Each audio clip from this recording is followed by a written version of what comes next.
జగన్మోహన్ రెడ్డి గారికి వ్యతిరేకంగా అన్నటువంటి దాన్ని బలంగా నమ్ముతా ఉన్నారు. మీరు కాంగ్రెస్ పార్టీ పిసిసి అధ్యక్షురాలుగా పనిచేస్తున్నారా? అధ్యక్షురాలుగా పనిచేస్తూ చంద్రబాబుకు సహకరిస్తున్నారా ఎన్డీఏ కూటమికని నేను ప్రశ్నిస్తా ఉన్నా. నేను ఈ పాయింట్ ఎందుకు చెప్తున్నాను అని అంటే దయచేసి అర్థం చేసుకోవాలి. నిన్నటి ప్రెస్ మీట్లో మీరు ఒక విషయం ప్రస్తావించారు. వైఎస్ఆర్ కాంగ్రెస్ పార్టీ నాయకులు కానీ, కార్యకర్తలు కానీ, అభిమానులు కానీ అందరికీ కూడా మీరు విజ్ఞప్తి చేశారు. ఏమని? మా అన్న జగన్మోహన్ రెడ్డి గారు నన్ను మోసం చేశారు. ఇక తల్లిని చెల్లిని మోసం చేసినటువంటి వ్యక్తి ప్రజలకు ఏమి సేవ చేస్తారు, ఏమి లబ్ధి చేకూరుస్తారు అని మీరు వారందరికీ చేసినటువంటి విజ్ఞప్తి జగన్మోహన్ రెడ్డి గారిని నమ్మవద్దు అని మీరు ప్రస్తావించారు. ఎంత ద్రోహం తల్లి! ఇది ఎంత అన్యాయం! ఒక్కసారి మీ మనస్సాక్షిని మీరే ప్రశ్నించుకోండి అని నేను చెప్తా ఉన్నా. పిసిసి ప్రెసిడెంట్గా రాష్ట్రంలో అధికారంలో ఉన్నటువంటి చంద్రబాబు మీదనా, లేక కేంద్రంలో అధికారంలో ఉన్నటువంటి ఎన్డీఏ మీదనా, లేక అపోజిషన్లో ఉన్నటువంటి జగన్ గారి మీదనా? ఎవరి మీద మీ కోపం? ఎవరి మీద మీ ఫ్రస్ట్రేషన్? ఎందుకోసం ఇవన్నీ చేస్తున్నారు? ఒక్కసారి మీ మనస్సాక్షిని ప్రశ్నించుకొని మీరు తగినటువంటి సమాధానం ప్రజలకు ఇవ్వాల్సినటువంటి ఆవశ్యకత ఉంది. ఇక తల్లికి చెల్లికి అన్యాయం చేశాడు అన్నటువంటిది టీడీపీ తెలుగుదేశం పార్టీ అధ్యక్షుడు చంద్రబాబు నాయుడు మీకు ఇచ్చినటువంటి బ్రాండింగ్.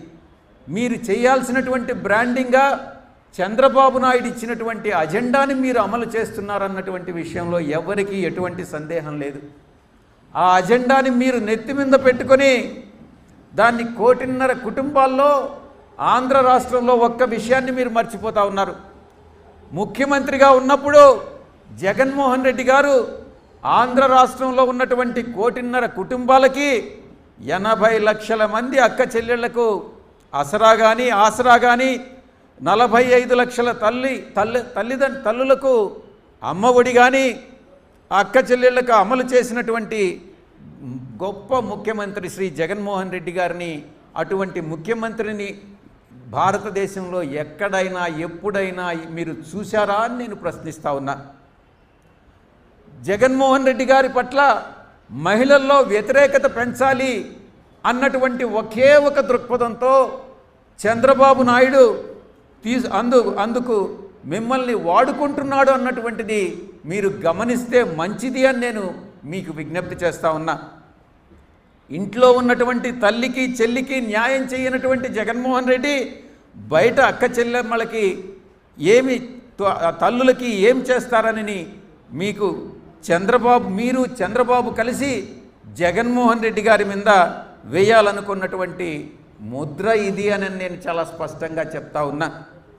నేను ఒక్కటి అడుగుతా ఉన్నాను షర్మిలమ్మ గారు మిమ్మల్ని, సమాజంలో 1.5 కోటి కుటుంబాలకి అక్క చెల్లెళ్ళకి తల్లులకి అన్యాయం చేయనటువంటి జగన్ గారు, కలలో కూడా అన్యాయం తలపెట్టనటువంటి జగన్ గారు, మీరు స్వంత ఇంట్లో తల్లికి చెల్లికి అన్యాయం చేశారు అని మీరు చెప్పినంత మాత్రాన, చంద్రబాబు చెప్పినంత మాత్రాన, కుట్రపూరితమైనటువంటి ఆరోపణలు చేసినంత మాత్రాన, ఒక బ్రాండింగ్ చేసినటువంటి మాత్రాన ప్రజలు నమ్ముతారా ఆంధ్ర రాష్ట్ర ప్రజలని నేను మిమ్మల్ని ప్రశ్నిస్తా ఉన్నా.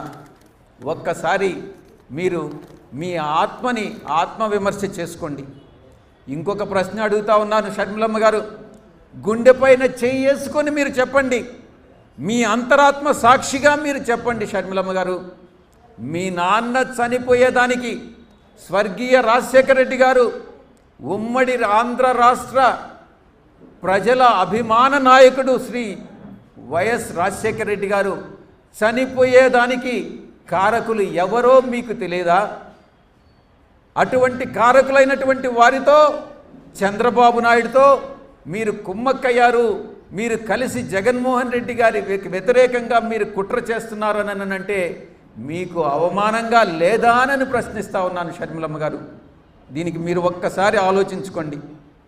పలు సందర్భాల్లో పబ్లిక్ మీటింగ్స్లో కానీ ప్రెస్ మీట్లో కానీ అనేక సందర్భాల్లో మీరు మాట్లాడినటువంటి విషయం ఒక్కసారి గుర్తు తెచ్చుకోండి.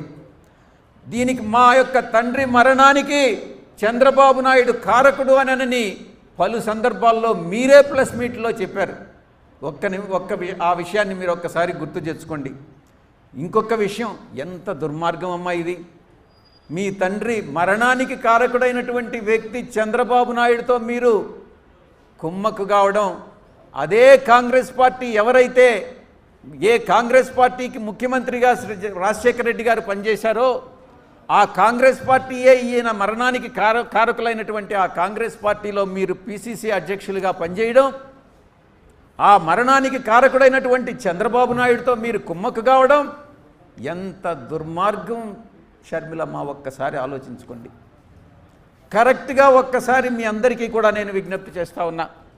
ఒక్కసారి రాజశేఖర రెడ్డి గారు సెప్టెంబర్ 2వ తారీఖున 15 రోజులకు ముందు చనిపోయేదానికి ముందు దుర్మార్గుడైనటువంటి చంద్రబాబు నాయుడు ఒక స్టేట్మెంట్ ఇచ్చాడు.